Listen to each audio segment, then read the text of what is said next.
சினிமால நடிக்கணும் அப்படிங்கிறது பலருடைய கனவா இருக்கு. ஆனா நான் வயிற்று பிழைப்புக்காக தான் சினிமாவுக்கே வந்தேன். அந்த சினிமாவுல மக்களுக்கு ஒரு நல்ல கருத்து சொல்ல வேண்டும் அப்படிங்கிறது தான் என்னுடைய ஆசைன்னு ராஜ்கிரண் பேசிய பேட்டி இப்போது இணையத்துல வைரல் ஆகிட்டு இருக்கு. இந்த பேட்டியில சில தகவல்களையும் அவரு பகிர்ந்திருக்கிறாரு. அத பற்றி விரிவா பார்க்கலாம். ராஜ்கிரண் தமிழ் சினிமாவுல இயக்குனராகவும் தயாரிப்பாளராகவும் பலருக்கு பரிச்சயமானவர் தான்.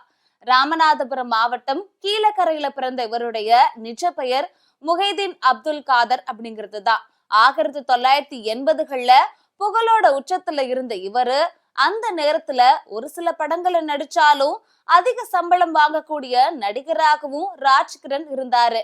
அது போல நல்லி எலும்பு கறி சாப்பிடுவதற்கு ராஜ்கிரண் தான் ட்ரேட்மார்க் அப்படின்னு சொல்வது போல ஒரு இமேஜ செட் செஞ்சு வச்சிருக்காரு. சமீபத்துல தனுஷ் நடித்த இட்லி கடை திரைப்படத்துல தனுஷோட அப்பாவா நடிச்சு பலரையும் ஃபீல் பண்ண வச்சுட்டாரு. இந்த நிலையில சோசியல் மீடியாவில ஆக்டிவா இருக்கக்கூடிய ராஜ்கிரண் தான் சில வருடங்களுக்கு முன்னாடி பேசிய ஒரு பேட்டிய பகிர்ந்திருக்கிறாரு. அந்த பேட்டி இப்போ இணையத்துல வைரலாக இருக்கு. அதுல ராஜ்கிரண் பேசும்போது ஒரு சிலர் சினிமாவில அறிமுகமாகும் போது சினிமாவில சாதிக்க வேண்டும் அப்படிங்கிற லட்சியத்தோடு வருவாங்க. ஆனா நானெல்லாம் அப்படி வரவே கிடையாது.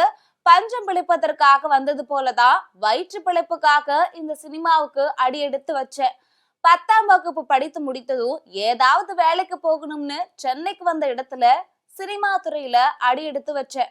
அப்போ சினிமாவில இருந்து காசு வந்தா அடுத்தடுத்து அங்கிருந்து முன்னேறி கதாநாயகனாகவும் நடிச்சுட்டேன். ஆனா நான் எத்தனை படத்துல நடிச்சிருந்தாலும் சரி, அந்த படத்துல என்னை வச்சு ஏதாவது ஒரு கருத்தை சொல்வது போல இருக்கணும். நான் ரஜினிக்கு தாத்தாவா கூட நடிப்பேன். ஆனா ஏதோ வந்துட்டு போற மாதிரியான கேரக்டர்ல மட்டும் படத்துல நடிக்கவே மாட்டேன் அப்படிங்கிறது தான் என்னுடைய கருத்துன்னு சொல்லியிருக்கிறாரு. இத பலரும் பாராட்டிட்டும் வராங்க.